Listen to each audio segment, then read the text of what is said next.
Hi everyone. Good to see you on my channel today. Today I will tell you a wonderful story. It is full of love and kindness. I hope you enjoy it and I wish you an enjoyable viewing experience. Thank you. Jack drove up to the house in a white foreign car, parked the car near the entrance and whistling a tune hurried to his parents. The 25-year-old man was in high spirits. He was going to propose to the girl he liked today. For several weeks he went to a cafe where Julia worked as a waitress and tried to get her favor. However, the girl behaved in a detached manner towards him. She did not push the guy away, but she did not let him near her either. Jack waited patiently when Julia would deign to respond to his proposal to meet with consent. And that day came, and they had been dating for over a month. The boy rang the doorbell and waited impatiently for his mom to open the door. Jack knew his father was still at work, so he picked a moment when he wasn't home to talk to his mother. Soon, Sarah opened the door and saw her son on the doorstep and exclaimed, "Why didn't you tell me you were coming over? You have your own keys to open the door. It is absolutely necessary to make the mother get up to open the front door. I wanted to disturb you so that you could get away from the TV and meet me on the doorstep." Jack answered with a smile and kissed his mother on the cheek. Sarah gently stroked her son's head and then followed him into the living room. The young man followed his mother, and without waiting for the landlady to sit down, he said, "Mammy, and to you with news, but with good news. You probably remember I told you about a girl I really like. Anyway, we started talking, and I think I'm in love. Although I'm not making any sense right now. I'm in love with a girl, and I don't think I am.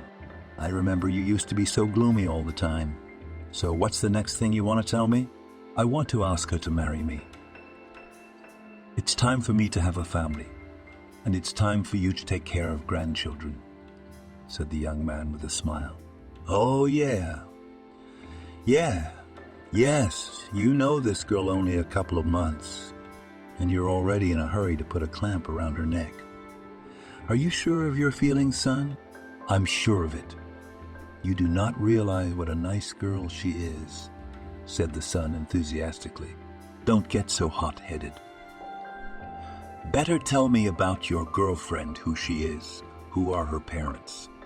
I understand that you started this conversation to inform me about the future acquaintance with your fiancé. You're a clever mother, and you've explained everything correctly," Jack said with a smile, and then began to tell his mother about his beloved. Sarah learned from her son's narration that the girl was 22 years old. She works as a waitress in a small cafe. She is from the village. She rents a room with a friend. The girl's name is Julia, and she has never been married before. Jack's mom was not enough of this information. She began to ask about Julia's parents, who they are, who work. However, the son grumbled at these questions and asked why such meticulous details about the life of the chosen one were necessary. Sarah wanted to answer Jack, but immediately changed her mind as she realized that the guy will not give intelligible answers. He just did not know them. The old woman then asked her son when the acquaintance with the girl will take place. And here the young man smiled and said that tonight. Sarah splashed her hands. She did not expect that this very day. Jack, seeing his mother's reaction, laughed and then hugged her and asked her not to worry. The older woman threatened her son playfully with her fist and mouthed, "This is not the way to do it. You should have announced it in advance. I would then at least prepare a festive dinner in honor of it. And now I have to order something from the restaurant. Mommy, you don't have to set the table. We'll just have tea and cake tonight. It'll be easier. I told you Julia's from a simple family and she's not much for formal occasions." "All right, you're on. I understand that I'll have to tell my father about everything myself," Sarah said with a smile. "You, as always, see right into the root," answered the guy, and then kissed his mother and immediately left the apartment. After a while, Jack and his girlfriend sat in the living room at his parents' house. The young man watched his mother asking tactfully questions to the guest. Julia answered the landlady without any embarrassment. Soon their conversation was interrupted by the boy's father, Edward. The man already knew a little about Jack's girlfriend from his wife, but nevertheless, like his wife, he wanted to know everything about the girl because his son was going to marry Julia. So he turned to her. "You work as a waitress? Are you really going to spend your life running with a tray in the hall, waiting for tips?" Jack involuntarily wrinkled his nose at his father's question. He understood perfectly well that his father didn't like where Julia worked. The young man looked at the woman he'd chosen to see her reaction, but she calmly replied to Edward that she was satisfied with her place of work and that she didn't think it was wrong to take a tip when people offered them money of their own free will. As soon as Julia's reply sounded, the landlord glanced at his wife, who was looking thoughtfully at her guest. The elderly woman felt her husband's gaze and turned to him. She understood perfectly well that the girl's answer was not to her liking, and only Sarah wanted to say something. As Jack spoke, "Dear parents, now is not the most important thing where Julia works, because I can assure you that only we will legalize the relationship with her. My wife will sit at home, and I can assure you that our wedding will take place in the nearest future, as today I'm going to ask for Julia's hand in marriage." And after this phrase, the guy turned to the girl and softly said, "Are you ready to become my wife and live the whole life together with me?" Julia was not embarrassed at this question, as if she knew that today Jack would propose to her. The girl was silent and did not hurry to answer, and the young man waited impatiently for the chosen one to speak. A few minutes passed, and Jack could not stand it and again made a proposal, and only then Julia, smiling, said that she was ready to become a spouse. The guy sighed with relief and tenderly kissed the chosen one on the cheek, and then cheerfully told his parents to prepare for the wedding. As soon as the son and future daughter-in-law left, then Sarah softly said to her husband that she did not particularly like Julia. The husband looked at his wife with surprise and asked, "What do you dislike this girl?" "You know, she acts like a queen." Jack said that Julia is from the village, and village girls behave modestly, and at the first acquaintance with the parents of the guy embarrassed. I didn't see any embarrassment here. Maybe I'm wrong, but that's just my personal opinion. Honey, you know, I'm just confused by Julia's answer about her profession. You know, it would be embarrassing to our friends and acquaintances if Jack's wife was a waitress. You realize our family as well. You and I are businessmen, and our son too. You know where I'm going with this. But Jack said that Julia won't be working there after the wedding, but you need to talk to your son about it. I will definitely talk to him, and I'll try to meet with this girl alone before the couple applied to the registry office, said her spouse thoughtfully. After this conversation with her husband, Sarah called her son a couple of days later and asked what cafe Julia worked in. Jack was surprised by his mother's question and asked her why she needed it. The interlocutor replied that she just wanted to talk to the girl. The guy dictated his mother's address. Sarah met Julia in a cafe and returned home after the conversation in a depressed mood, which did not hide from her husband. The husband sympathetically asked his wife what had happened. She replied that she had gone to see her son's girlfriend at work and caught her at the same table with Jack's friend. Edward responded with a surprised expression, "But that's not a crime." "Maybe. But the thing is, my son's buddy was holding Julia's hand. And then as soon as she noticed me, she abruptly removed her hand and became very embarrassed. In my opinion, it was not a friendly handshake. And then John saw me say hello and left in a hurry, which is not like him at all. You know, he's always friendly with us. But that's not the point. Next, I tried to talk to Julia about her feelings for our son. She said that she loved Jack, but added that she didn't like strangers prying into her soul. You know, Julia called me a stranger, and I'm her future in-laws. I mean mother-in-law. How do you like it?" Edward frowned after his wife's words. He didn't like what he heard. He rubbed the bridge of his nose nervously and asked his wife if she was going to tell Jack. The woman nodded in response and picked up her phone, dialing her son's number. She wanted to talk to him immediately. Jack answered, and Sarah asked him without preamble to stop by their house tonight. The guy agreed and was soon at his parents' house. As soon as he entered the apartment, he turned to his mother. "I know why you called me. Julia called me and told me everything. She said you're prejudiced against her, and I'd like to know why. Although I can answer for you, you both hate that she's a waitress." "What do you mean, prejudiced?" Perplexed mother said, and looked at her husband, who looked at her son with a frown. And then Sarah, seeing that her husband is not in a hurry to enter into conversation, said, "I just wanted to talk to your chosen one, and I didn't even say anything bad. But Julia, by the way, sat with your friend John in the cafe where he works and nicely held hands with him.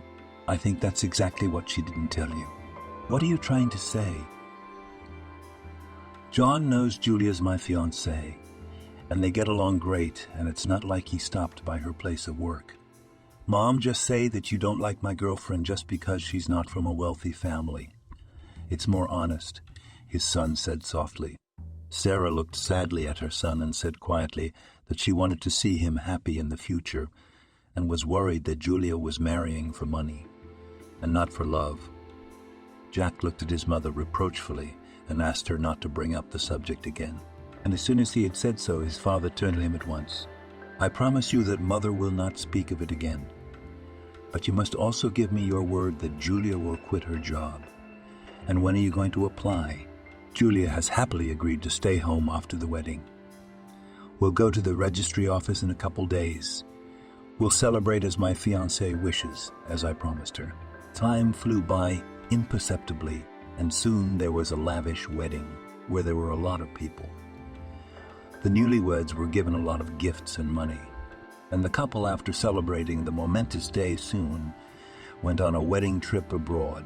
Returning from the trip, Jack asked his wife what she was going to do because she quit the cafe before the wedding. Julia replied that she would stay at home since she did not want to work at the moment. The husband happily agreed. He himself mentally dreamed that his wife did not work and was a housewife who, waiting for her husband after a day's work. A couple of months passed after the wedding. Jack was working and Julia was living life to her heart's content. She attended fitness workouts, spas.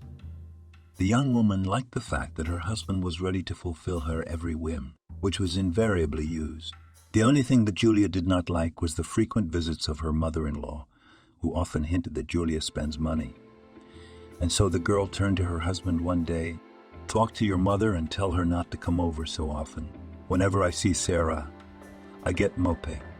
She looks at me with a stern look, and I feel like I'm doing something wrong. And she often tells me I'm wasting my money. Sweetie, that's my mom. How can I tell her not to come over? It seems to me that you do not perceive my mother in the same way. She is trying to help us with you. I'll talk to her about the money." Julia nodded in response, but said nothing. And Jack, after talking to his wife, called Sarah and embarrassingly asked her to come less often, and then added that she should stop reproaching Julia with finances. This request from her son was a shock to his mother, and the woman involuntarily thought that Jack could only say such words under Julia's influence. Sarah decided to talk to her daughter. In-law and private, the woman chose the right moment and came to visit.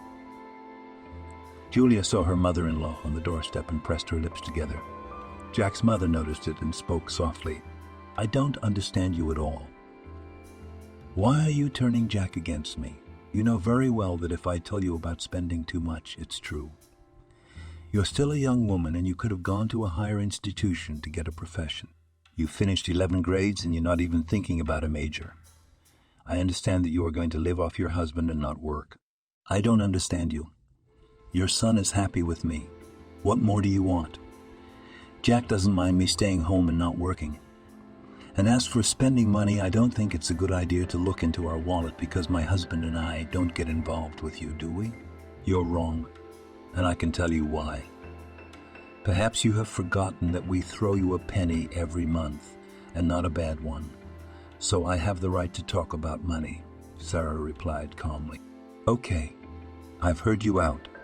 but I'll tell my husband about this conversation. And if you have a conflict, don't blame me for it later, she said haughtily. Sarah did not continue the conversation and left silently. At home, she told her husband about her visit to her daughter-in-law. Edward was unpleasantly surprised by his daughter-in-law. Edward was unpleasantly surprised by his daughter-in-law's behavior and only wanted to say so when they heard the sound of the door opening. Jack entered the living room from the hallway. The parents immediately noticed that their son's face was frowning. Sarah guessed the boy's visit was connected with today's conversation with her daughter-in-law. And the landlady was right, as the young man said in a rather rude way, "I promised you that Julia will not work. So why do you, father, do not keep your word?" Today, Mom was at Julia's house and reproached her for being a spender. When I came home, I saw my wife crying her eyes out. Don't you dare talk to your parents like that. Don't forget that your family is still financially dependent on us. And if the mother made a remark to Julia, it was made on the merits, said the head of the family in response. Great. Now you have reproached me for using your money. Then don't give me any more money. We'll live on our own somehow, Jack said sharply, and left the apartment at the same moment. Sarah hoped that the son said it in the heart, and in a couple of days would call first. But it did not happen. The woman was sincerely worried about the spat with Jack. She offered her spouse to go to the first reconciliation, but her husband said that it was not worth it. 10 days passed, and Jack still did not call his parents, as well as his daughter-in-law. The woman knew that the son was currently on a business trip, and therefore decided that it was necessary to first establish relations with the daughter-in-law. Sarah got ready and went to Julia's house. The door was opened by her daughter-in-law, who unceremoniously said that her mother-in-law's visit was not desirable at the moment.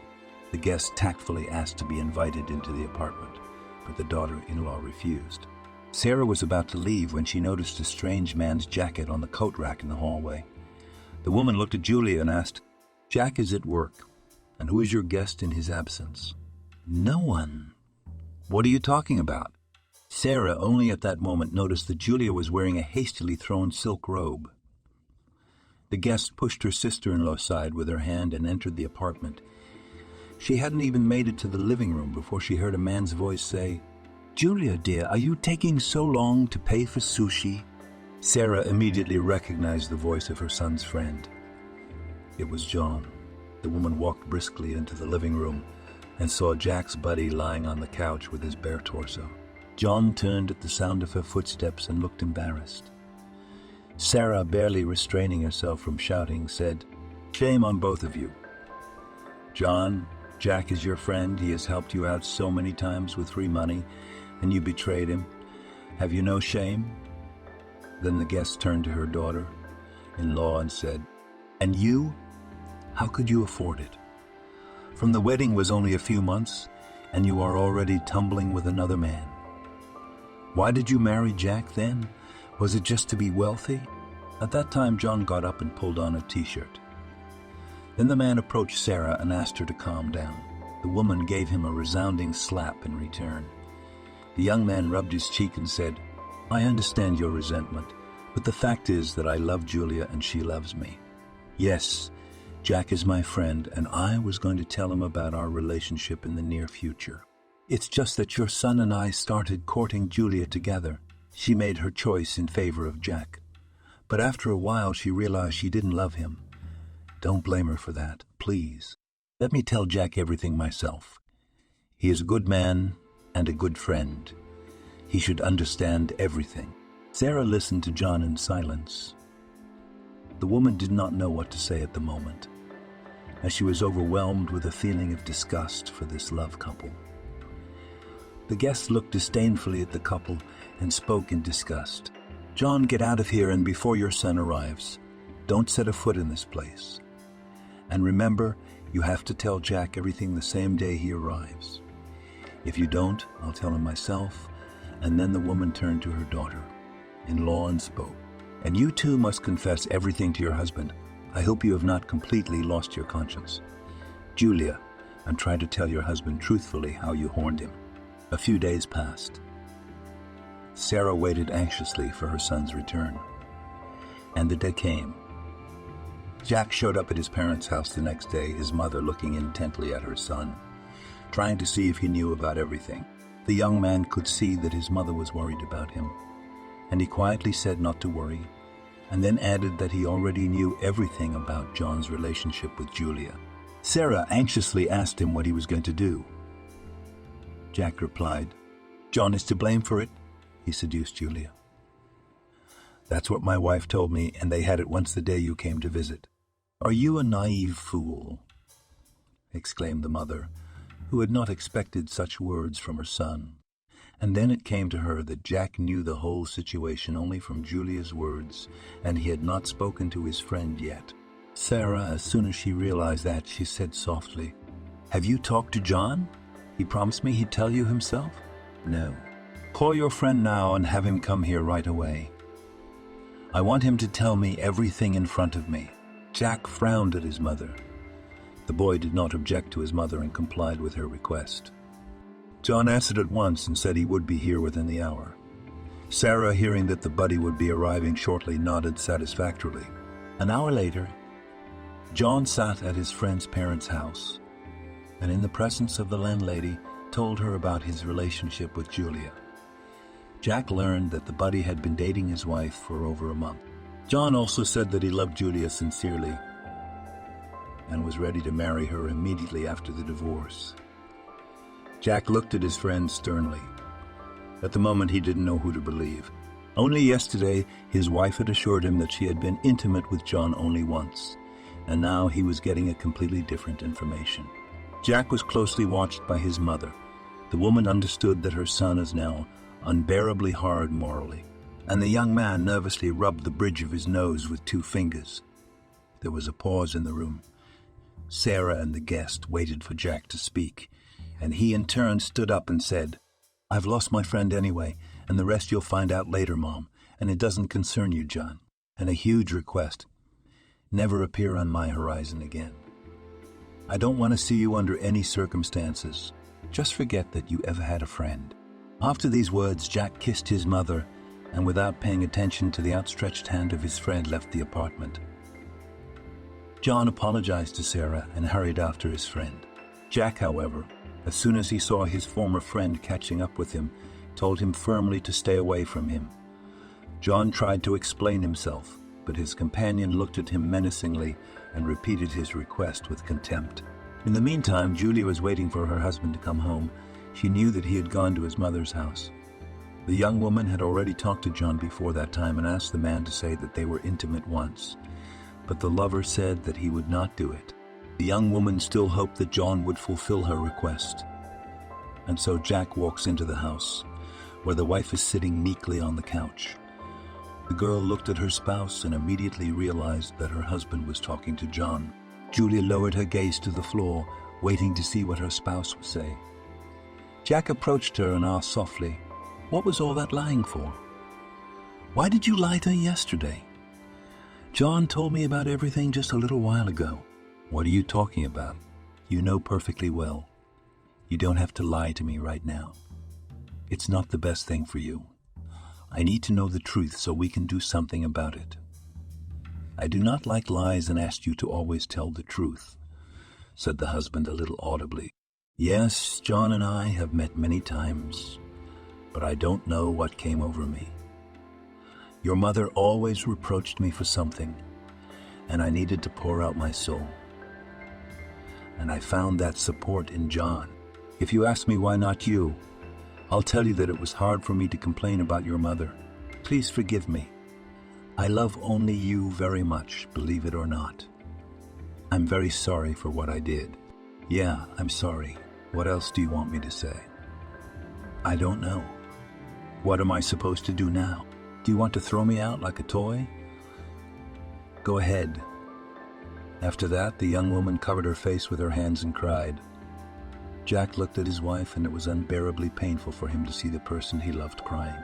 He went to her, knelt down, and kissed her tenderly on the earlobe, and then said that he wanted to forget about the affair and never remember it again, and then gently added, "Let's start fresh. I promise that I will never remember about it, but also you will not deceive me again. Only in this way we can save our marriage.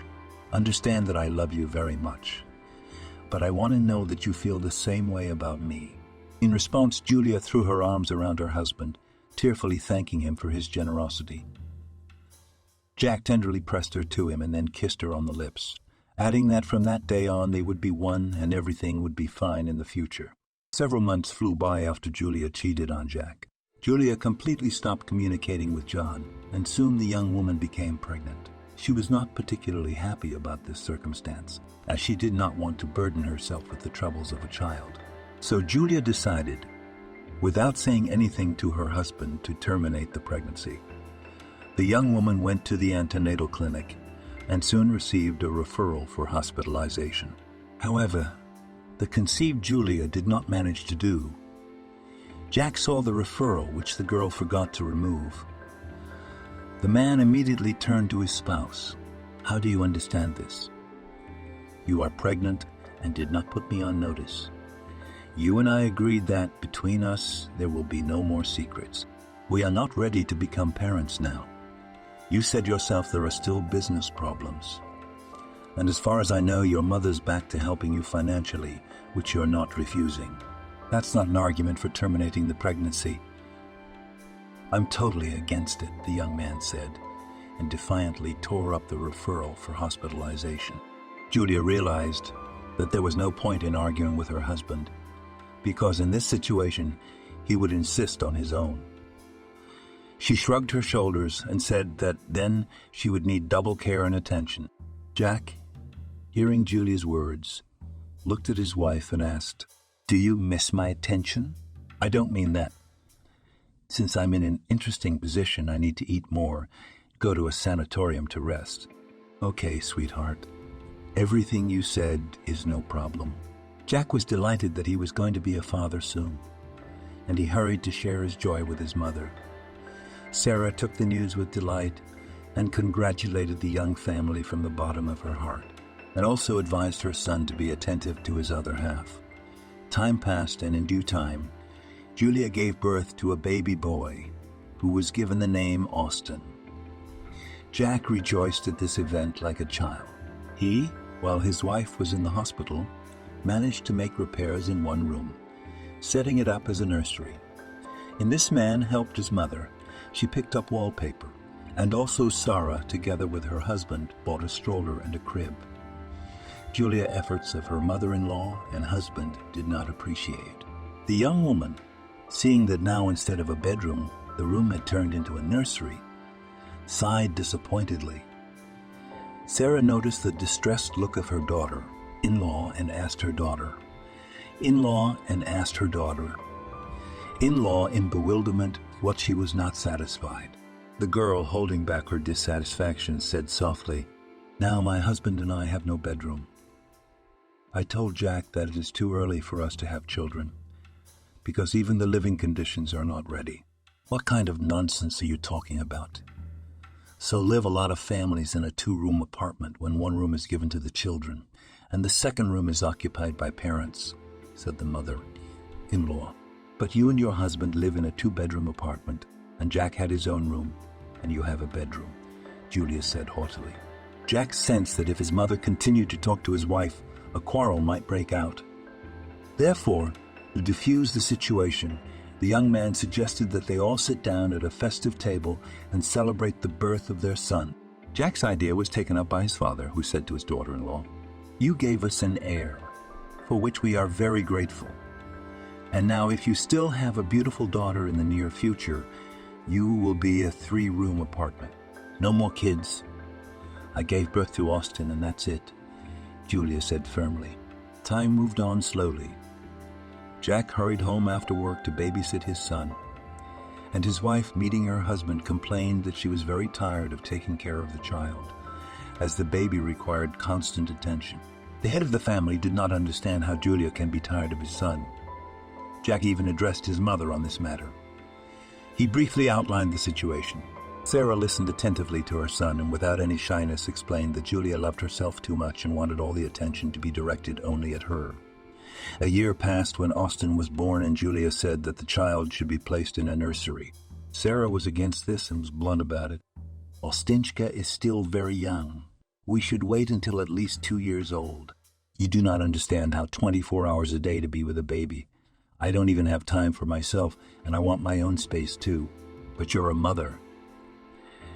You don't belong to yourself now that you have responsibilities. And why should you put the baby in a nursery if you are not going to work?" Sarah said with indignation, "What's work got to do with it? You didn't hear me, did you? I've been sitting at home for a year and I'm entitled to a vacation," her sister-in-law exclaimed nervously. "Don't be deceived.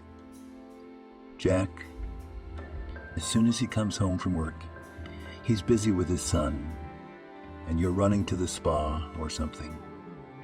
And my grandfather and I often babysit my grandson." Julia didn't answer, but pressed her lips together, signaling that she would do it her way. And as a result, she did. Just a month later, Austin was enrolled in the nursery. The baby had been in the nursery for a couple of weeks. As a cold, Sarah immediately expressed to her sister-in-law that it was too early to put the baby in the nursery, as he was still small. Austin recovered after 10 days. Julia again wanted to take the boy to the nursery, but here the mother-in-law was indignant and said that she would not allow her daughter-in-law to do so. Jack was listening to his wife and mother arguing and did not know how to reconcile them. And then it hit him, and he suggested hiring a nanny for the baby, at least until the age of 2. Julia liked the idea, and the young woman happily agreed, but Sarah looked reproachfully at her son, letting him know that he suggested the wrong solution. Jack perfectly understood his mother's displeasure, but at the moment he wanted to please his wife. And only because of this he did not change his decision. And soon Austin had a nanny who was found through an ad. It was a 30-year-old woman. Her name was Veronica. She quickly found an approach to the baby and performed her duties perfectly. Jack liked the way the nanny treated Austin, but Julia always had complaints about Veronica. And once again, when Julia began to reprimand her husband that the nanny was not properly performing her duties, her husband could not stand it and said, "You know, you're very hard to understand.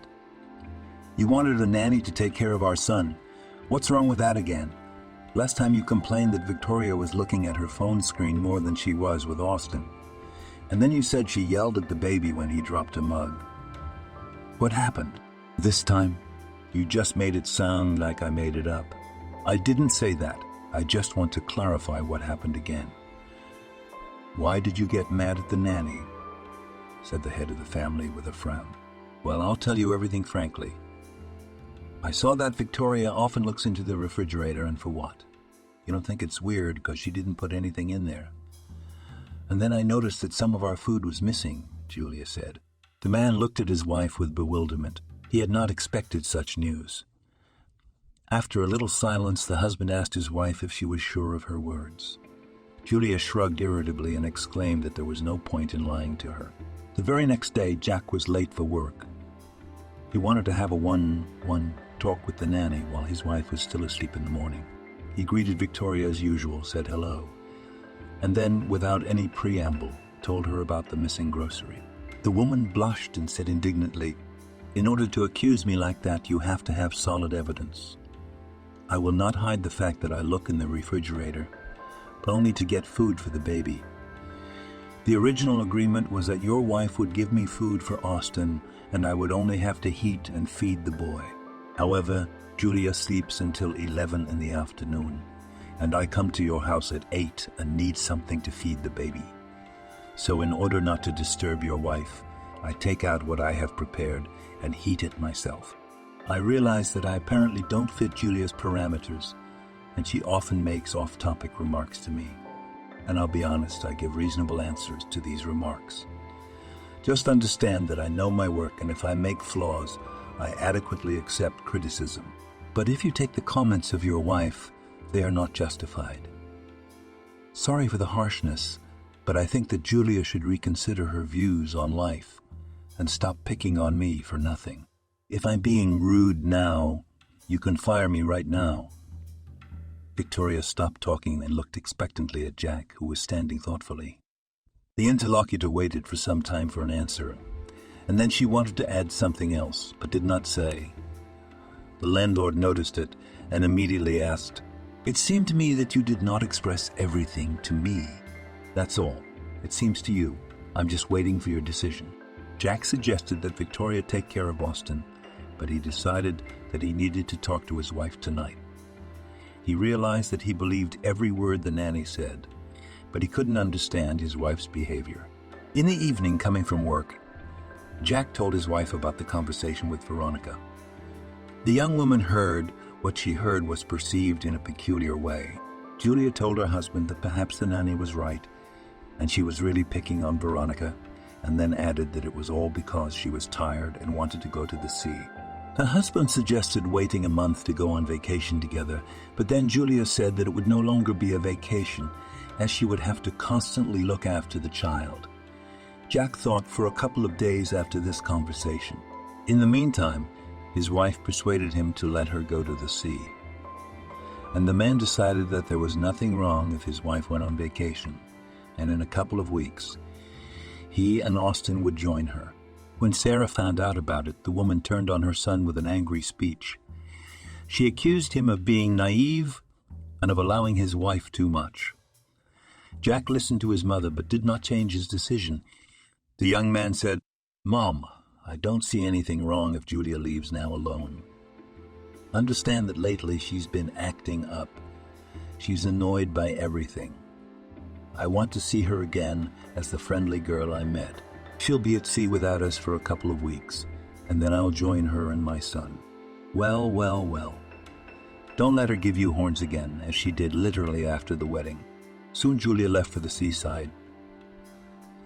Jack called his wife 2 or 3 times every day.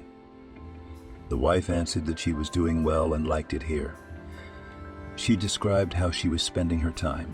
The husband then thought that he had done the right thing and let his beloved go before them. And now it was time for Jack and the child to go to the sea, as Julia called and said that she was going home.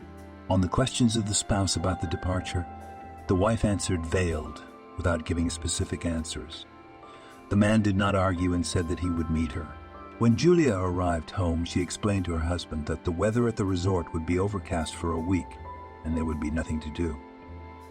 Julia saw that her answer upset Jack, so she suggested that they go to the sea in a month.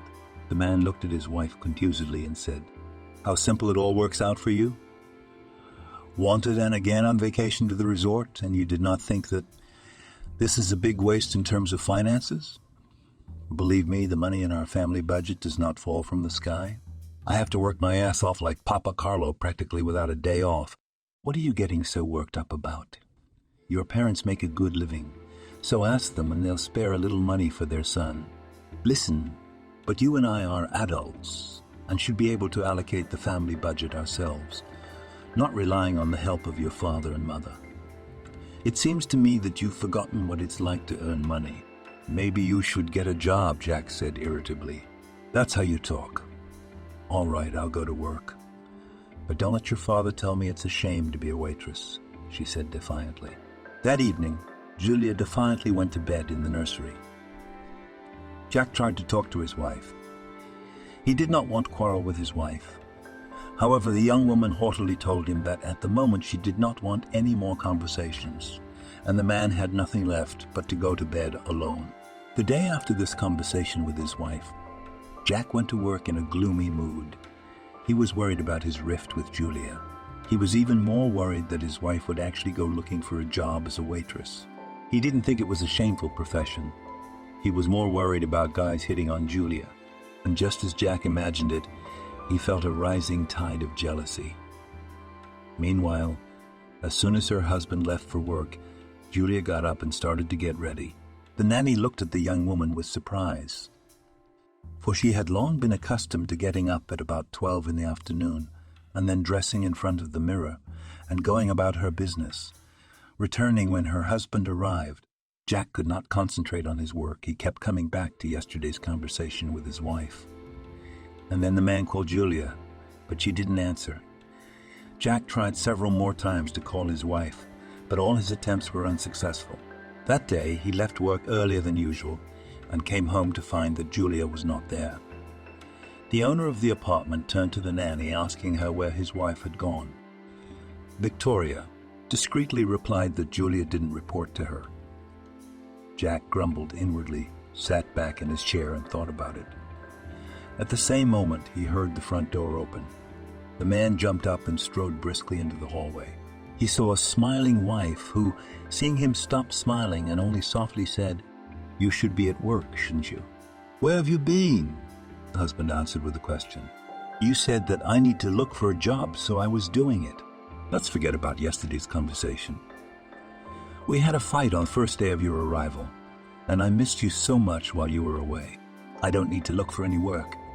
It's more pleasant for me to see how you meet me, and not to wait for you to come back tired after a day of work, the man said softly and looked at his wife, waiting for what the chosen one would say. But Julia said nothing in response. Since that day, Julia completely ignored her spouse. She behaved with him aloofly. She went to bed defiantly in the children's room. Jack tolerated this attitude to himself for a few days, thinking that his wife was just showing him her character. This continued for another week, and the man could not stand it, decided to talk to his wife. He turned to his wife and said that he did not want to live with the woman he loved, as with a neighbor on the landing. Julia indifferently looked at her husband and said, "I live with you. What else do you want? I have already explained my position to you. You sit at home, practically do nothing. You don't take care of the kid. Doria told me everything. As soon as I go to work, you disappear after a while too. Why don't you tell me where you disappear to? I tend to think you're having an affair. You tell me if that's the case. I don't understand you. Can't I have my own space? Or do you think I have to answer to you about everything? I'm not your personal thing." "Okay, you're right that you're not my personal property. But I need to know what my wife does when I'm at work. So I'll tell you what. The day after tomorrow, you and I are enrolling our son in daycare, and you'll be dropping him off and picking him off and picking him up on your own. If you do not like it, then it's time to talk about divorce, because I cannot live like this anymore and do not want to." "Divorce? Are you crazy?" "What about our son?" Julia asked, puzzled.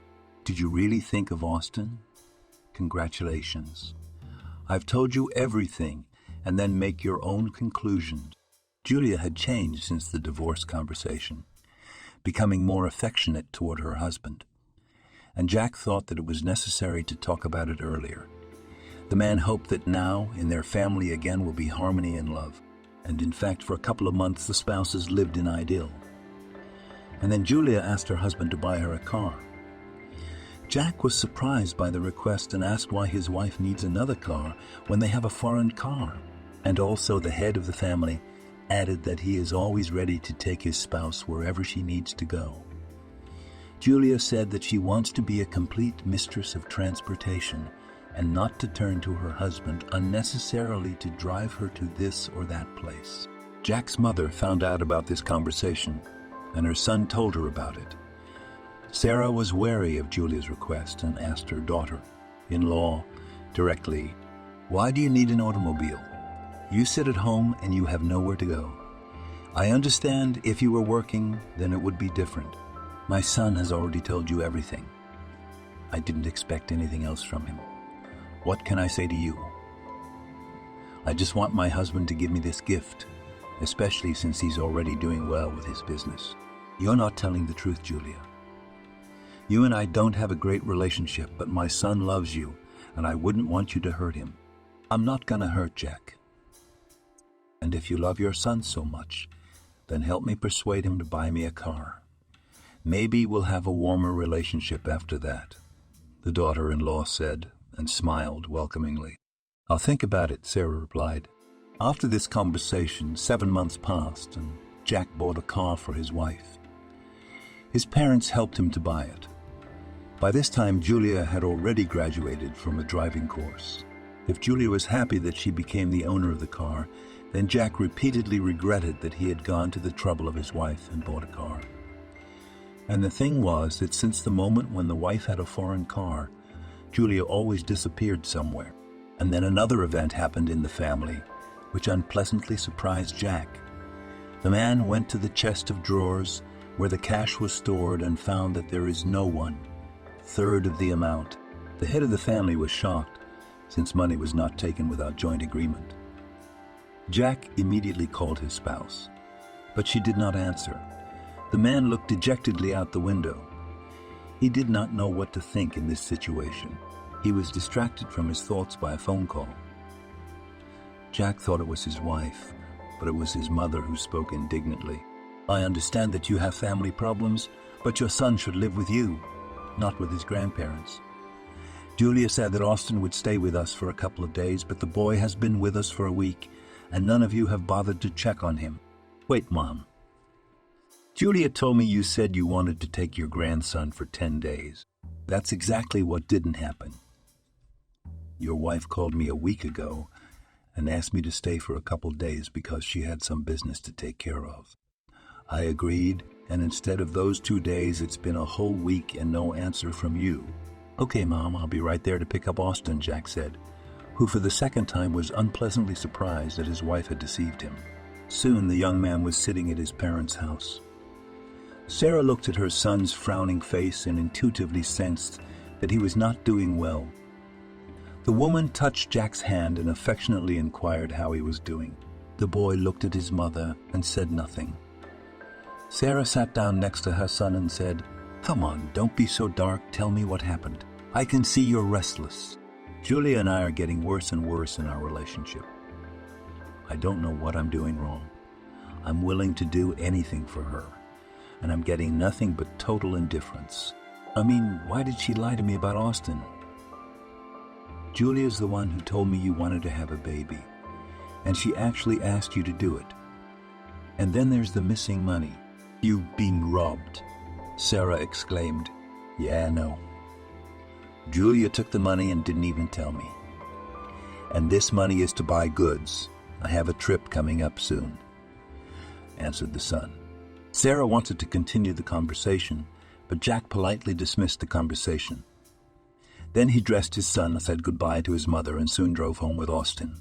On the way, he called his wife several more times, but Julia didn't answer. Julia came home at the beginning of 11 in the evening and, as if nothing had happened, asked her husband how he was doing at work. Jack was furious with his wife's behavior, and as soon as her wife went to the kitchen, he rushed after her and, barely restraining anger, said, "Can you explain how I should understand you? You took the money from the house in secret, dumped Austin to his mother, and you're not answering your phone." "I've been really busy, so I couldn't answer the phone. As for the money, I needed it for business. I decided to take an eyelash extension course. I didn't tell you about it, or you'd have started talking me out of it like you always do. That's why I took the money to pay for the course. I hope I've answered all your questions. Why would I start talking me out of it? I'm all for you having something you love to do. But you know, that's not how it works. You're my wife, and I need to know what's going on in your life. Don't you realize you're drifting away from me and my son? You're living some kind of separate life where Austin and I don't belong. You come home whenever you want. You come home whenever you want. In fact, when was the last time you cooked dinner? I've been doing that lately. I'm sorry, but I'm telling you now because I've had enough." "Did you say it?" "Feel better now. Now I'm gonna say something. I don't feel like cooking, washing, cleaning. I just want to live and enjoy life. I had enough in the village to cook, scrub floors, plant seedlings. Now I want to live for myself. And I only signed up for the course so your mother would stop rubbing my nose in the fact that I'm a freeloader. And also, if you need your wife to do housework, then this problem can be very easily solved. A lot of people hire housekeepers. Why don't you and I do the same? This way we can solve the problem in one fell swoop. I won't have to do things I don't want to do, and you won't have to cook dinner yourself. How do you feel about that? I'm starting to think you don't really need a family. We're not hiring a housekeeper. If you don't listen to me, our marriage will eventually fall apart. Realize that I'm not an Iron Man, and my patience can also burst." Julia, after the last phrase of his spouse, came up to him and gently hugged him and then said that she would try to change. Jack was surprised by his wife's words. He had not expected her to change overnight, for only a few minutes ago she had defended her point of view, and now she suddenly behaved differently. In the meantime, Julia stood up on her toes and quietly suggested that we make love. Jack was confused by this phrase, for he and his wife had seldom been intimate lately. The man did not bother himself with thoughts, but took Julia in his arms and carried her to the couch. He began to gently shower her face with kisses, while telling the girl how much he loved her. The next morning, Jack woke up and saw that his wife was not there. He was surprised, got up and went to the kitchen, where he saw that his wife was making coffee. The head of the family looked at the chosen one with surprise, because the Earl had never done this before. The man said with amazement, "You scare me? What's wrong with you? I told you that I will try to become an exemplary and caring wife. I'm very happy about it. I hope that it will always be so," replied the husband and tenderly kissed the chosen one. A few days passed, and Jack was about to go to another city for goods when Austin fell ill. The trip had to be postponed as Julia was traveling to an eyelash extension class. Jack wanted to ask his mother to take care of the baby initially. Sarah caught a cold herself. Austin didn't recover until 2 weeks later. During that time, Julia only traveled out for her training and immediately returned home. It seemed to Jack then that their married life with his wife was back to the way it had been when they were a happy couple. As Austin recovered, he was put back into kindergarten, and Jack intended to go on a business trip, but then his mother called him and told him that she wanted to go to a sanatorium and offered to take her grandson with her so that he could breathe the sea air. Jack broke the news to his wife, and she was delighted to hear the news.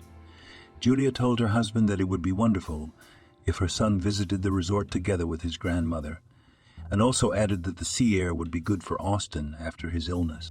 Jack and his wife agreed and informed his mother about it, and soon Sarah went to the sea with her grandson.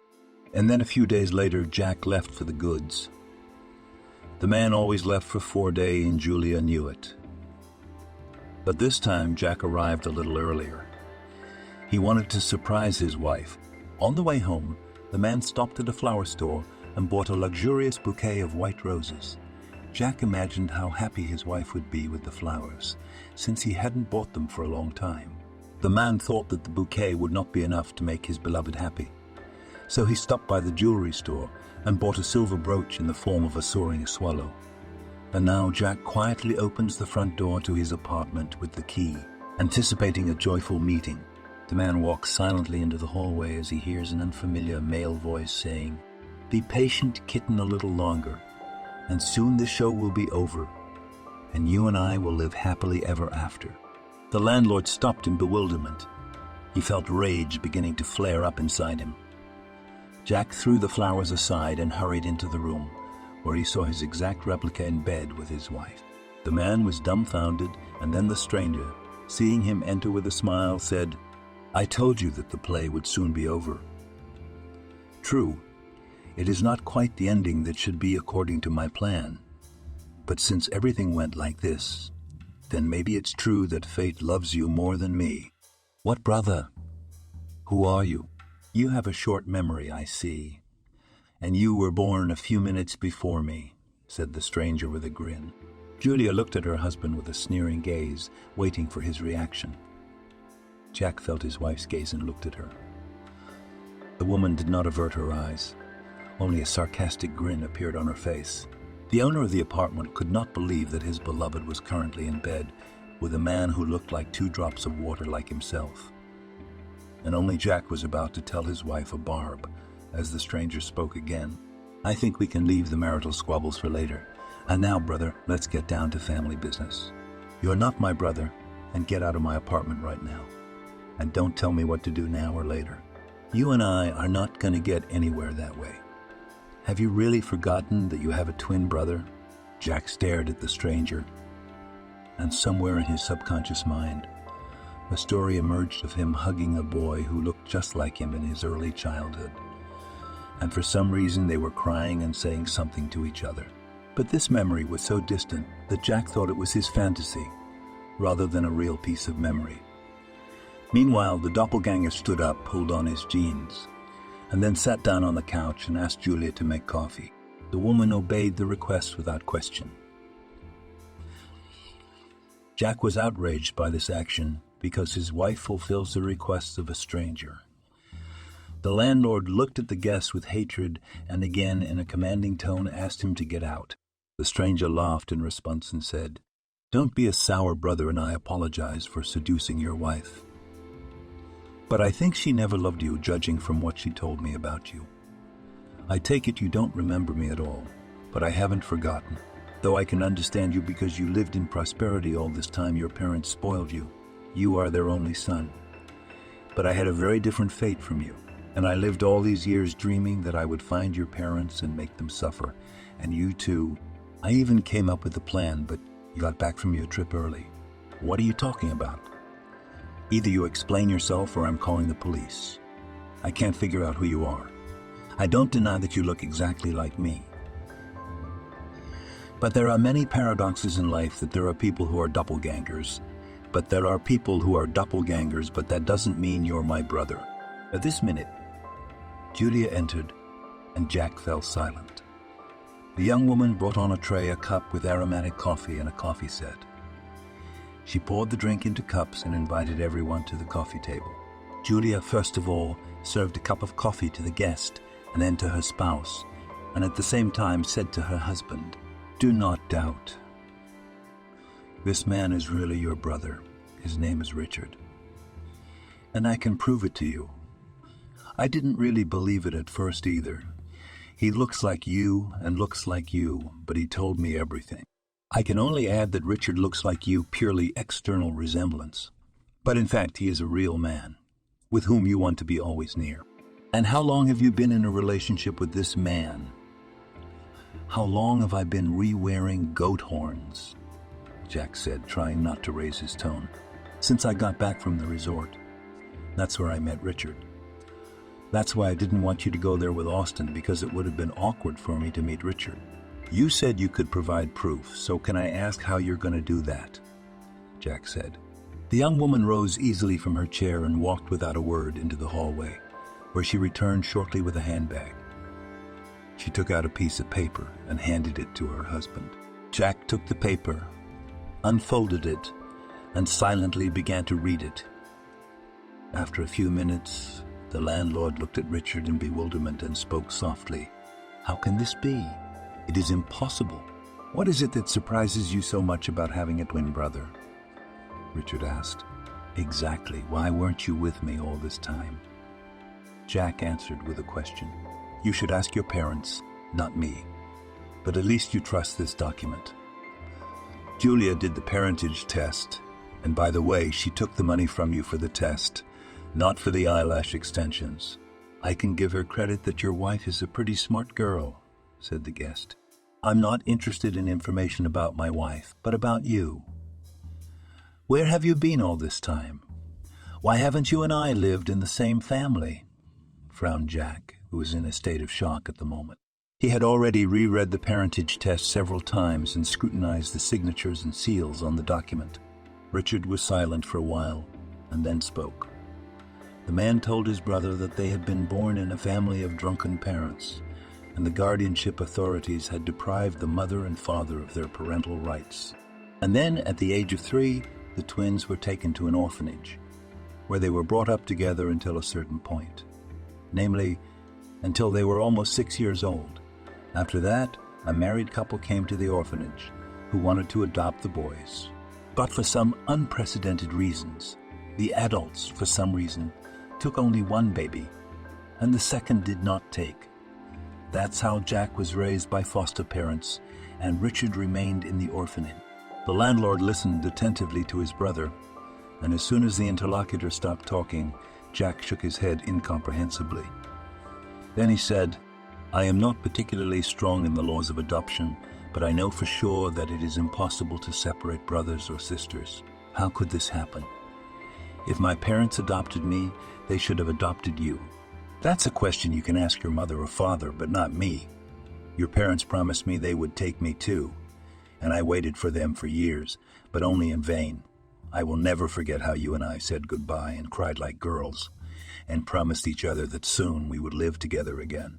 Your parents promised me they'd come back for me. I asked your mother that question when I was grown up and out of the orphanage. Don't look at me like that. I was able to find your family, and I wanted a good reunion with my brother. But your mother told me I couldn't come within a stone's throw of you. That's when I was furious that you had everything like normal kids, and I didn't, and you didn't even remember me all these years. Wait, take your time. I've had vague visions of cuddling with a boy who looks just like me. And then I recall asking my mom when we were going to pick up my brother. And then she later said you were dead. And with time I slowly forgot about all this, because how old I was then you know very well. And then after a while I asked my parents about you again. But my mom told me that I once had a dream about my brother. And in fact I have no one, and that I am the only child in the family. And that's what I really thought.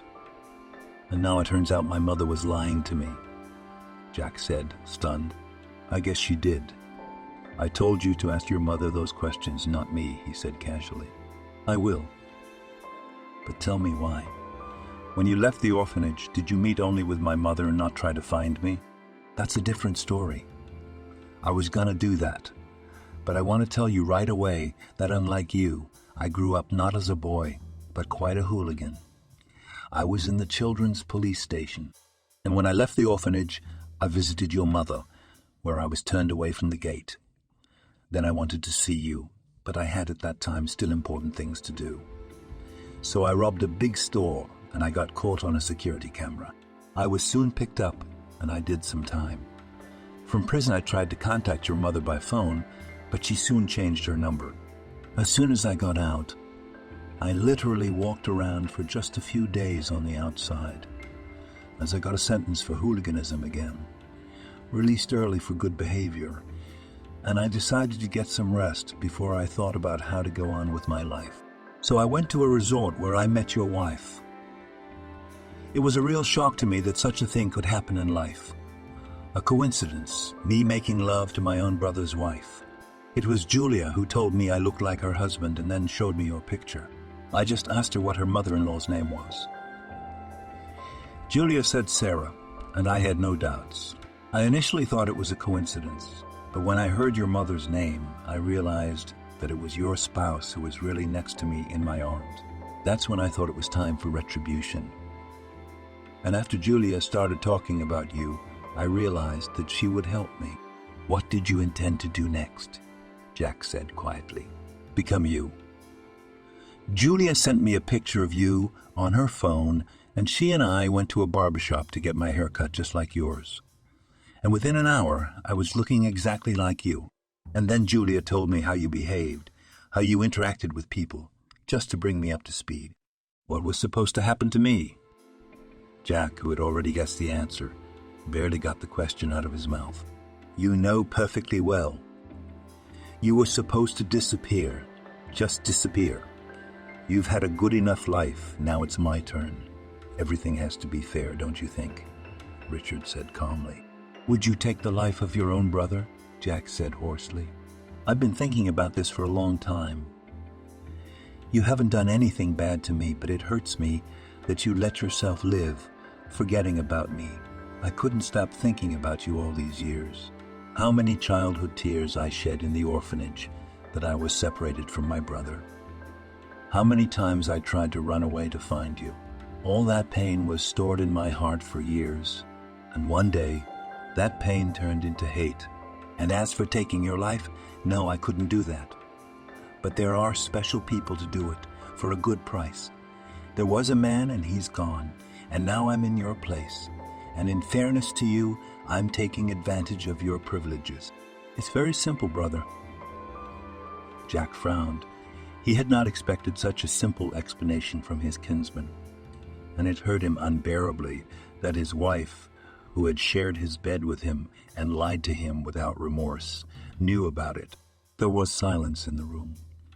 Each of the three was thinking about something else. Jack was the first to speak. He had just realized that his unexpected arrival had ruined the plans of the love couple. The man turned to his brother. Everything that you planned has already flown into tatters. Your further actions. You are not going to take my life with your own hands. And I already know about your plans, so I can protect myself somehow. That's a good question. And I've been expecting it from you. It all depends on how you handle the situation. I've learned your so-called habits quite well, and it's easy for me to become you. You know exactly what I'm getting at. I might add that Julia and I even did an experiment in this case. She and I went to your mother's house and Sarah couldn't tell me from you. Anyway, your fate depends on you. That's all I have to say about that. I understand you perfectly. Give me a few days, I need to figure something out, Jack said thoughtfully. No problem. But if you want to go to the police for help, that would be your foolishness. Just don't forget you've got a little boy. Think of him. I don't need the police. And let's not make threats. You also don't forget that the child is not only my son, but Julia's too. And she is a mother, and I don't think she cares about the baby, the landlord said stiffly. Soon Richard left and the couple was alone. Julia nonchalantly collected the cups on the tray and went into the kitchen. Jack followed. He stood and watched in silence as his wife washed the dishes.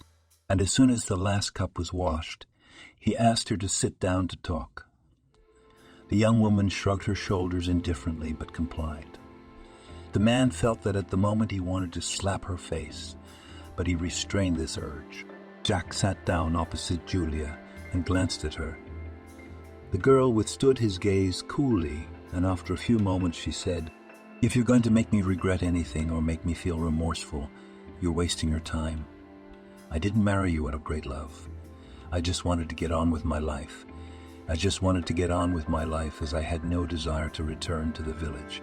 You're not my kind of man. How can I put it mildly? You're a wimp. But your brother's a real man to go to the ends of the earth with. And I'm glad that show's over.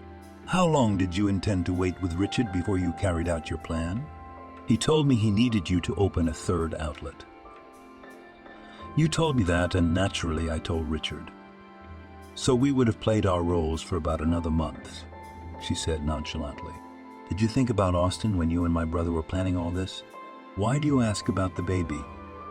We could have hired a housekeeper and paid her extra to take care of Austin," Julia said. "You're such a scary person. I thought Richard was a villain, but he's not. He's just a bitter man, and I can understand him, but I don't know you at all. And I'm amazed at myself right now that I could love you and not recognize your petty little soul. You'd do anything for money, even sleep with someone you don't love. I asked you not to appeal to my conscience. It won't work. You're not quite right about the money. Your brother does not have so much, but I am with him, because I care about this man and very much unlike you," said the wife pompously. "You live here alone. I'll stay with my parents for a while. And a big request in my absence, do not organize a brothel here. You will soon have this opportunity with Richard. I promise you that." After this phrase, Jack hastily packed up and left the apartment. At the moment the man wanted to talk to his parents, he wanted to know everything right now. He left the entrance and got into his car and headed to his father's house. As soon as Jack arrived at his dad's house, he asked Edward without any preamble about the orphanage and his twin brother. The older man nervously clutched at his heart and began to slowly settle to the floor. Jack fearfully helped his father down and immediately called an ambulance. Edward was rushed to the hospital with a heart attack. Jack called his mother afterward and asked her to come home right away. On the phone, he didn't ask his mother anything about his brother. He only said that his father had been hospitalized. Sarah promised that she would leave for home today. Jack was anxiously awaiting his mother's return. He had a lot of questions for his mom. He also didn't know how to start a conversation with his foster mom. He was worried that Sarah would react the same way to his question about his twin brother and end up in a hospital bed too. The next day, Sarah arrived. She left Austin with Jack and went to visit her spouse in the hospital. Upon her return, the woman was depressed. Jack inquired of his mother about his father's health. Sarah looked sadly at her son and said that today is much better than yesterday. Then the woman sat down tiredly in her chair and said softly, "I know you want to know a lot of things from me," my father informed me. "I understand that your twin brother found you and had time to tell you a lot of things." "Yes, he did. I got the story from him, and now I'd like to hear it from you. How it could happen that one boy was taken and the other left in an orphanage. Son, just listen to me and then blame me. Don't blame your father for anything. He had nothing to do with it. My father acted on my orders. You know how much your father loves me and you. He'd drop his pants to make it nice for you and me. Your father and I met when we were still in the first year of study at the Institute and immediately fell in love and soon married.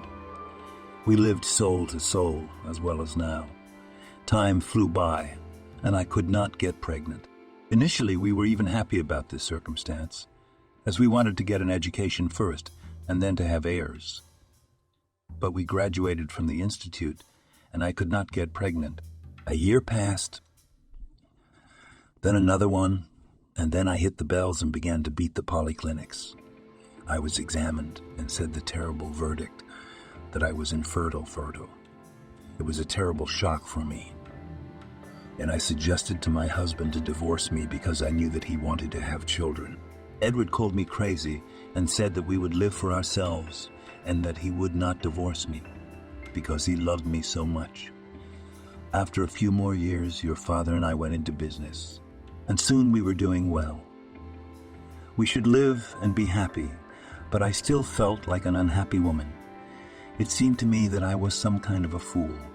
Your father saw perfectly well that I resented myself for not being able to have children. And that's when he offered to take a baby from an orphanage. Initially, I did not even want to hear about it, because I did not believe that I could love someone else's child. However, my husband unobtrusively brought it up once in a while, and at some point I gave in to him, and we went to the orphanage. It was there that I immediately noticed you. You stood aside and looked out the window. You had a radiant smile at that moment. I pointed you out to my husband and told him that you would be my son. Edward smiled and nodded affirmatively, and at that moment the teacher came up to us and told us that you were not alone, but that you had a twin brother. My husband and I looked at each other because we wanted only one baby, not two, and your brother came to you at that moment. I looked at my husband again and suggested him to take both of them at once. The kindergarten teacher heard this and asked us to go out into the hallway to talk. As soon as we came out of the playroom, the orphanage worker informed us that your brother has heart problems and anything can happen. And at that moment I spasmed and said that we don't need a sick child, and we will come another time to look for another child. We left and I was in a state of prostration for a few days. I kept dreaming about you and your smile. I didn't know what to do, and then I suggested to your father to take only one boy, namely you. My husband refused at first. He said that it is impossible to separate twins, but I was able to convince him that a sick child is too much responsibility. So the second baby will be better if he remains under the supervision of the staff of the orphanage. And that's how we soon had you. Jack sat silent after his mother's story. He looked away and thought about something. Sarah at the same time looked at her son expectantly, waiting for Jack to speak. A few minutes passed, and the man looked at his mother and said quietly, "How could the orphanage give you only one twin and leave the other? Son, money makes everything these days. Take my word for it. And in our case, we had a lot of financial help. I know it sounds awful, but I was afraid to take responsibility for that boy." That's a funny thing to say. That boy, he's not a boy. He's my own brother, the one you separated me from back in the day. And that boy grew up to be angry at the world, not just you, but me. And all these years he's been waiting for me to find him or for you to take him away. You can't imagine what it was like for me to hear him say that. Richard grew up hurting and hating me even though it wasn't my fault. And now he's plotting revenge with my wife. You heard me. My wife is Julia, and they've known each other for quite some time. You were right. She didn't love me and married me just to live an easy life. But that's not the point now. The point is, why did you lie to me about Richard being dead? Why did you make me believe it? What was the purpose of it? Son, I'll tell you again. I was afraid of the responsibility of raising a sick child. And as for Richard dying, I figured since you were separated as children, you'd better forget about him, so I said that. I didn't think that boy would remember you all the time, because you were still at an age when childhood memories fade, Sarah said with tears in her eyes. As you can see, Richard's memories haven't faded, as you said. One more question. Why didn't you tell me about the time when your brother came to see you as a graduate of the orphanage? Maybe I should have reached out and apologized to him then, and he probably would have had a very different fate, Jack said quietly. I couldn't do that because I was afraid you wouldn't understand. So I asked Richard never to come near you. I threatened the boy that if he dared to come near you, I would make his life unbearable. Understand that children who are brought up in an orphanage, they all go down a crooked path, and I was afraid that my brother would have a detrimental effect on you. The woman replied, sobbing. You ruined his life, just like you ruined mine. Now I understand why you changed your number. It was because Richard called you from prison and asked for financial support, and you decided to kill two birds with one stone.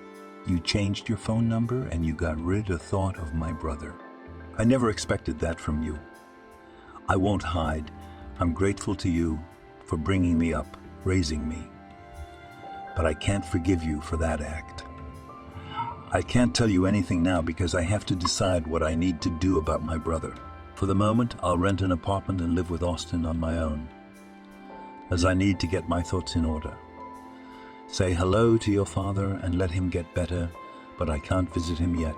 Jack left the apartment with his son, leaving his sobbing mother behind. The man really wanted to be alone now, to calm his nerves. Jack got into the car with the child and with a wink to Austin said that they would be bachelors for a while.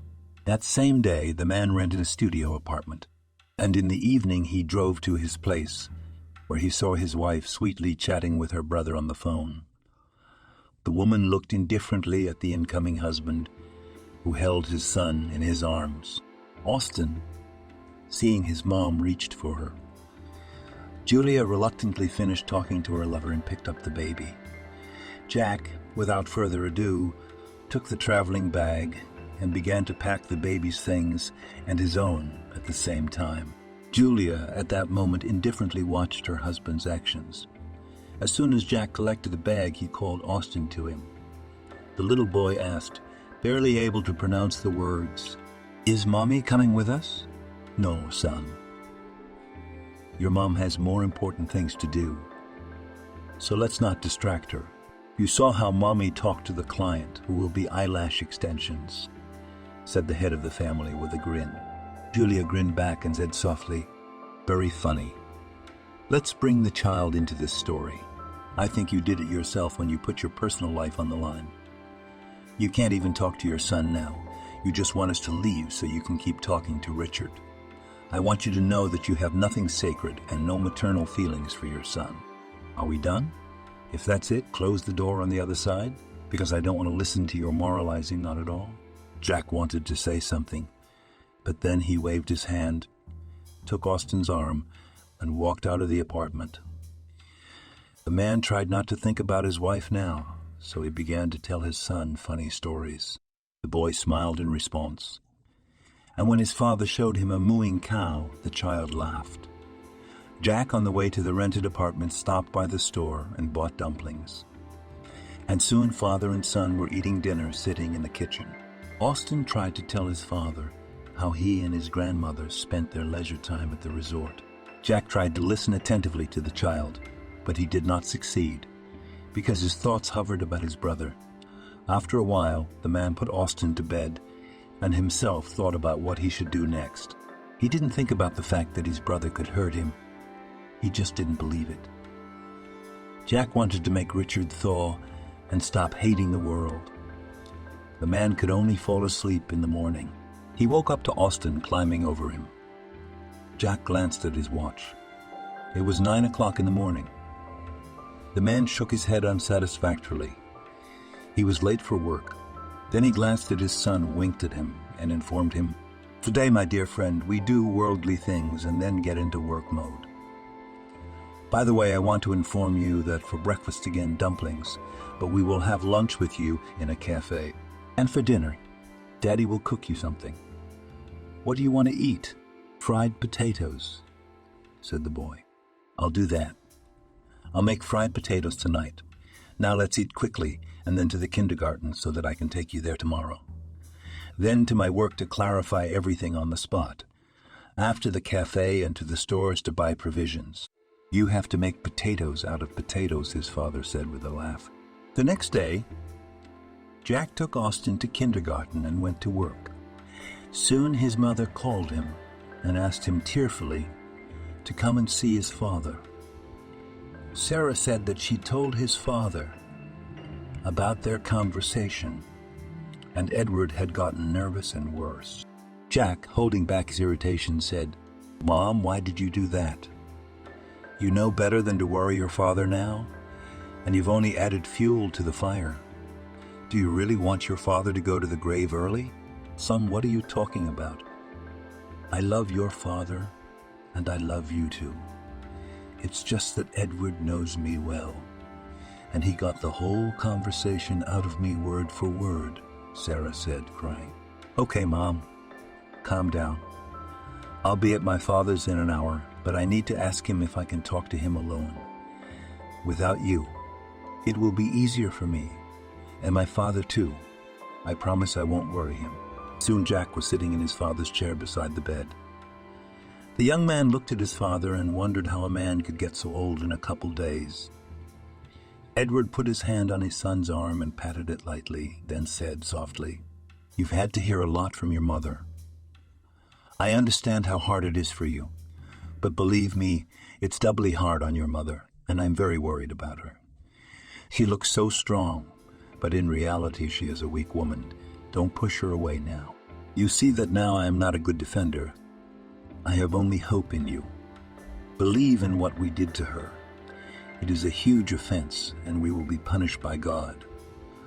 But I would very much like to accept the punishment of heaven myself, and to protect your mother from it, because I love this woman very much. Papa, I'm having a hard time. I promised my mother I wouldn't worry you, but I don't want to deceive you either. For the time being, I need to cool down, and then I can be myself. See, I'm being honest with you about everything, man to man. I need to figure things out for myself, and most importantly, I need to find a common language with Richard. He's my brother. Good for you, son. You said the right thing about your brother, and I believe you can do it. And you know what? You've made me feel better. And about Julia, get her out of your head. She's not worthy to be your wife. You'll meet your happiness on your way. I only have one request. Don't leave Julia the baby. She doesn't need Austin. Yeah, I think you know that as well as I do. I know, Dad. You better get well soon. Your grandson's been asking about you, and I'll visit my mother one of these days, when I've settled my affairs, said the son, and gave his father a friendly pat on the arm. When Jack left the room, he was suddenly relieved to talk to his father, and he didn't understand why it had happened. The man drove to work after the hospital, then picked up his son from the orphanage and arrived at the rented apartment and thought about it. He watched the child playing with the train and mentally envied the kid that he did not have such problems as he had. Jack was distracted from his thoughts by a phone call. He looked at the display and saw an unfamiliar number. The man answered and immediately recognized his brother's voice, who asked when they would meet. Jack answered without hesitation that it would be the day after tomorrow. Richard asked where exactly the meeting would take place, and the man answered, "I think on neutral territory. You know, I have long promised my son to go to the zoo. There we will see the animals and talk. How about it? By the way, don't forget to bring Julia with you. She's not the last hero in this story, and it concerns her too. Who are you gonna be with? Will you take with you a support group in the form of police officers?" Richard said with a grin. "You're wrong. I'll just be with my son. I want to tell you one thing on the phone, that I'm going to meet with you to bury the hatchet, not to rekindle the fire of enmity. Think about that at your leisure." The next day, Jack, as he had promised his father, went to his mother's house, who, on seeing his son, immediately threw herself on her knees before him. The old woman, sobbing, begged for forgiveness. Jack helped Sarah to her feet and asked her to calm down. The mother, sobbing, only said, "I'm sorry. I'm so sorry to you. Mom, you're saying it wrong. Your guilt is more to my brother. You should ask him for forgiveness first, but I think you may have the opportunity. But it's up to Richard. I'm going to talk to him tomorrow." "What are you going to talk about?" "You don't know anything about each other," Sarah said, perplexed. "That will be the topic of conversation. Richard will talk about himself, and I will talk about myself. He and I need to make up for lost time. You just hang in there and don't get discouraged." At the appointed hour, Jack stood near the zoo gate holding his son's hand. He was waiting for his brother and his wife. And soon Julia's car stopped near them, and Richard got out of it. The men said hello, and a few minutes later Julia came to them, who had parked the car not far away. The three adults and the child followed past the zoo gate, and Jack was the first to speak. "Brother, I know you're upset with me, but you yourself realize it's not my fault what happened. I've talked to my mother and father about it. They honestly admitted that they were cowardly then and were afraid to take you from the orphanage because you had a heart condition. But that's a separate story. That's not what we're going to talk about now. Don't pull the cat out of the bag and start with the main point." "I need the main point because I don't want to go around looking at animals," Richard said with a sneer. "I'll get to the point. You're angry that fate has spoiled you with everything, but you're not really right. A man is the blacksmith of his own happiness. For example, you haven't done anything to achieve anything in life," Jack said calmly. "Stop. Are you trying to lecture me now?" Richard rudely interrupted his brother. "Not at all. I have a proposition for you. In general, look, I have 2 retail outlets and quite promoted points, and I give them to you. It's all going to be legal and legitimate. Julia has the car, so you'll keep the car, Now we just have to figure out a place to live. I have a 1-bedroom apartment I could leave you, but Austin and I need a place to live. I don't know what to do, so I'll give you your options. What's there to decide?" Julia cut in. The men turned to the woman, who continued talking. "Jack, you can move to your parents. After all, they have a 3rd, so you have a place to live. Julia, I'm used to living on my own. I can only offer to exchange the 2-room apartment for 2 one-room apartments. I'll make the extra payment myself," Jack mumbled. "There's no need to exchange it," Julia exclaimed, and the brothers looked at the young woman again, who shrugged and spoke. "Richard has a 1-bedroom that the state gave him when he left the orphanage, but it's in the middle of nowhere. So take it, Jack, and we'll stay in the 2-bedroom, which you'll sign over to me. By the way, Richard and I would love to have one. How's that sound?" "You're a firewoman," Richard said admiringly, and immediately added, "You have a super brain in your head. I chose the right woman for me. Well, let it be as you decide. We'll take care of all this business in a couple days. And now I'm turning to you, Richard. Will you be able to burn out of your heart of anger and forgive my parents?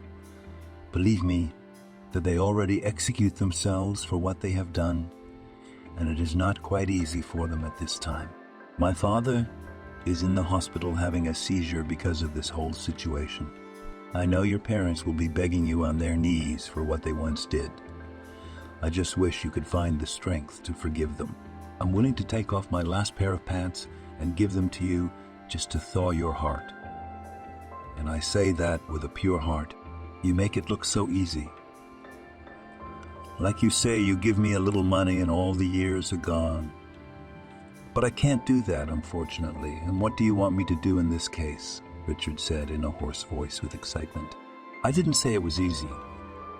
But understand, if you and I have already met, perhaps this is our chance to be brothers. Friends, not sworn enemies. You don't get that anyone can make a mistake, but you can't just be mean. Yes, my parents made a terrible mistake, but they regret it. Just give them a chance. I can't promise you anything. I need time, he said glumly, and Jack smiled. Richard looked at the twin with surprise and said, "What did I say that was so funny?" "Nothing." "Really? Nothing? It's just that you sound exactly like I was telling my father just the other day to take some time.